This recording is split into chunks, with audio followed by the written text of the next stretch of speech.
Happy birthday, Ron. I was just thinking about the first time that we met, and I heard you tell the story too, and I thought I would just kind of share my perspective on it. But, it was probably about 30 years ago, and I'm just kind of new to Pilates, and I really don't know much about it, and it was really, really hard to find out anything about Joe Pilates or anything about him. There was just not much out there. And I found out about you, and I knew that your studio was the oldest studio in Los Angeles. And it's not saying much because it was only a few years old at the time, but it was the oldest one. And I was coming to the studio to get some measurements and to look at trap tables. And I really don't remember what I was there for exactly anymore. But while I was there, I saw Michael Podwell and Diane Severino.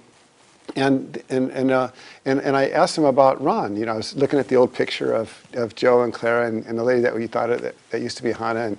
And I was looking at the picture and thinking about this. And then I saw you off in the corner, and I asked, who is that? Because there was a guy that was, I guess you could say the most senior guy there, and trying to figure out what was going on. And they said, oh, that's Ron Fletcher. And I thought that was really cool because I was always like trying to get as close to the source as I could.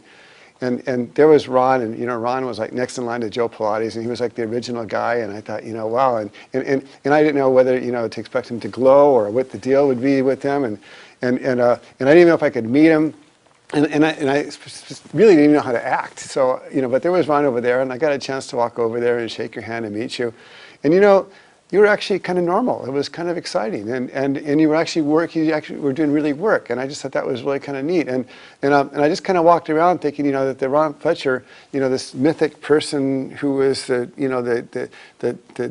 disciple of this other mythic person, was just really kind of a normal guy, and was doing Pilates and teaching Pilates just like everybody else was doing in the studio. It was just a really cool experience, and the first time I met you.